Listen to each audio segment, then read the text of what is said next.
یہ فتنوں کا دور ہے اور ہر دور میں فتنے اٹھتے رہے، قیامت تک فتنے اٹھتے رہیں گے۔ اور عجب اتفاق کہ نبی اکرم صلی اللہ علیہ وسلم کے زمانے میں بھی ایسے لوگ موجود تھے جو نمازیں پڑھتے تھے، روزہ رکھتے تھے، لیکن ان کے دل میں سرکار کی عداوت و دشمنی چھپی ہوئی تھی۔ اور اس کے بعد بھی مسلسل ایسے لوگ پیدا ہوتے رہے جو نمازیں پڑھتے ہیں، روزہ رکھتے ہیں، قرآن کی تلاوت کرتے ہیں، لیکن ان کے دل میں سرکار کی محبت کی جگہ پر سرکار کی عداوت جاگوزی ہے۔ ایسے لوگ لاکھ نمازیں پڑھیں، روزہ رکھیں، قرآن کی تلاوت کریں، بڑے بڑے مدرسے بنائیں، بڑی بڑی مسجدیں بنائیں، سب کچھ کریں، لیکن رب کی بارگاہ میں ان کا کوئی بھی عمل قابل قبول نہیں ہوگا جب تک ان کے دل میں سرکار کی سچی عقیدت و محبت نہ ہو۔ آپ حدیث اٹھائیے، نبی اکرم صلی اللہ علیہ وسلم تشریف فرما ہیں، آپ کے سامنے صحابہ کرام تشریف فرما ہیں، ان میں صدیق اکبر ہیں، عمر فاروق ہیں، عثمان غنی ہیں، علی مرتضی ہیں۔ اچانک ایک شخص آیا، پورے مجمع پر طائرانہ نگاہ ڈالتا ہے، اپنے دل میں کچھ سوچتا ہے اور پھر مسجد میں جا کر نماز پڑھنے لگتا ہے۔ اس نے اپنے دل میں کیا سوچا صحابہ کو تو معلوم نہ ہوا، لیکن نبی کو معلوم ہو گیا، کیونکہ نبی دلوں کے وسواس اور خطروں کو بھی جانتے ہیں۔ ہم کیا سوچتے ہیں وہ بھی نبی جانتے ہیں، ہمارے دل میں کیا ارادہ بن رہا ہے وہ بھی نبی جان رہے ہیں۔ نبی اکرم صلی اللہ علیہ وسلم نے فرمایا، کون ہے جو اسے قتل کر دے؟ حضرت صدیق اکبر کھڑے ہوئے، کہا یا رسول اللہ میں اسے قتل کروں گا۔ آپ ذرا سوچو، ایک نمازی کو قتل کرنے کا حکم ہو رہا ہے۔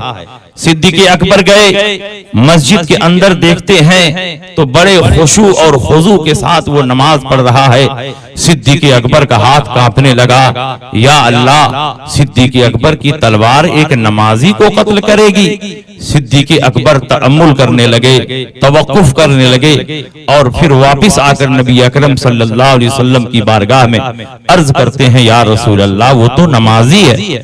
اللہ کے نبی نے یہ نہیں فرمایا کہ نمازی ہے تو کیا ہوا، وہ مسلمان ہے چھوڑ دو۔ اللہ کے نبی پھر فرماتے ہیں، کون ہے جو اسے جا کر قتل کر دے؟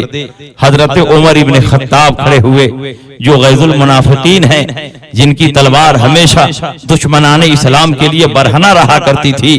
حضرت عمر ابن خطاب مسجد نبوی کے اندر تشریف لے گئے، دیکھتے ہیں کہ وہ شخص سجدے میں سر رکھے ہوئے ہے، نہایت خشوع اور خضوع کے ساتھ رب کی عبادت کر رہا ہے۔ حضرت عمر ابن خطاب بھی واپس آ گئے، کہا عمر کی تلوار ایک مسلمان کو قتل کرے گی؟ واپس آ گئے، کہا یا رسول اللہ وہ تو سجدے میں گرا ہوا ہے۔ نبی اکرم صلی اللہ علیہ وسلم نے یہاں بھی یہ نہیں فرمایا کہ جانے تو وہ نماز پڑھ رہا ہے تو چھوڑ دو۔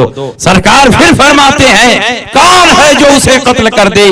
اس مرتبہ کون کھڑا ہو رہا ہے؟ داماد پیمبر کھڑے ہو رہے ہیں، فاتح خیبر کھڑے ہو رہے ہیں، حضرت علی مرتضی کھڑے ہو رہے ہیں، جن کے سینے پر ہاتھ رکھ کر نبی نے فرمایا تھا، اللہم اہدِ قلبہ، اے اللہ علی کے سینے کو روشن فرما۔ اللہ نے علی کے سینے کو اتنا روشن فرما دیا کہ علی کا سینہ علم نبی کا مدینہ بن گیا۔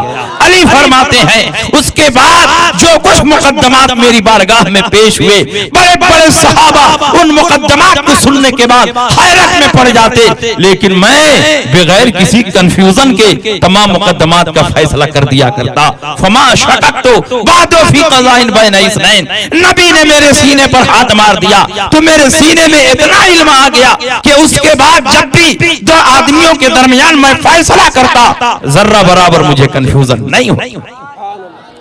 حضرت علی کھڑے ہوئے، یا رسول اللہ میں اسے قتل کروں گا۔ سرکار فرماتے ہیں، ہاں تم قتل کر دو گے، لیکن پاؤ گے تم نہ قتل کرو گے۔ یہاں بھی غیب کی خبر دے رہے ہیں۔ حضرت علی جب اندر گئے تو وہ نماز پڑھ کر جا چکا تھا۔ اللہ کے نبی نے فرمایا، اگر آج تم لوگوں نے اسے قتل کر دیا ہوتا تو امت ایک بڑے فتنے سے محفوظ ہو جاتی، لیکن تم لوگوں نے اسے چھوڑ دیا، اب قیامت تک فتنہ پیدا ہوتا رہے گا، اس کی نسل سے باطل جماعتیں پیدا ہوتی رہیں گی، باطل گروہ وجود میں آتے رہیں گے، حتی یخرج آخرہم الدجال، یہاں تک کہ آخری دستہ، آخری جماعت دجال کے ساتھ ظاہر ہوگی۔ میں آپ سے پوچھنا چاہتا ہوں کہ کیا اس حدیث کی روشنی میں یہ نہیں ظاہر ہوا کہ اس زمانے میں بھی کچھ لوگ ایسے تھے جو نمازیں پڑھتے تھے، روزہ رکھتے تھے، قرآن کی تلاوت کرتے تھے، مگر ان کے دل میں ایمان نہیں تھا، کفر چھپا ہوا تھا۔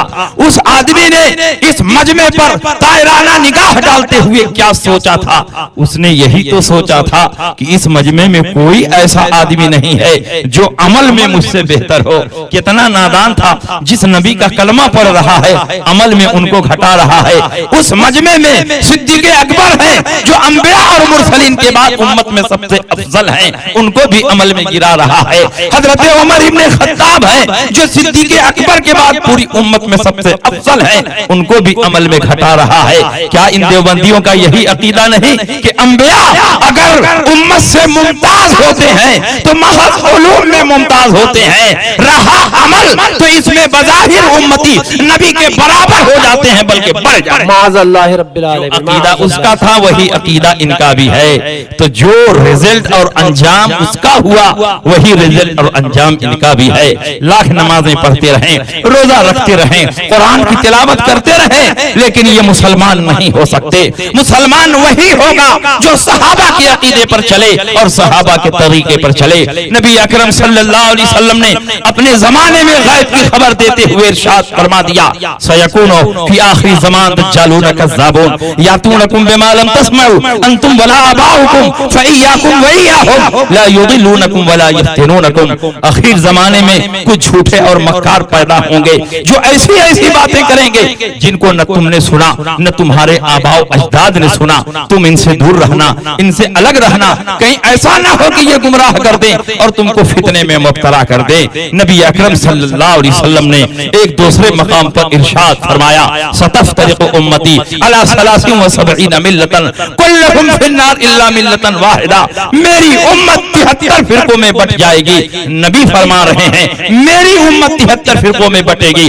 اس کا مطلب یہ ہوا کہ یہود و نصارہ مراد نہیں ہے، نبی کا کلمہ پڑھنے والے 73 فرقوں میں بٹ جائیں گے، 72 جہنم میں جائیں گے، ایک ہی جنت میں جائے گا۔ صحابہ کرام پوچھتے ہیں یا رسول اللہ کیسے ہم اس کو پہچانیں گے؟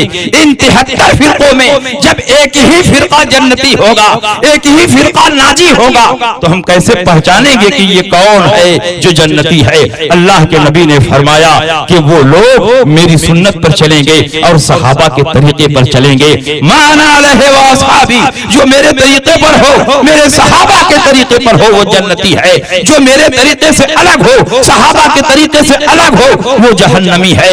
نبی کے طریقے کو سنت کہتے ہیں، صحابہ کو جماعت کہتے ہیں، اور جب دونوں کو جوڑ دو تو اہل سنت والجماعت بنتا ہے۔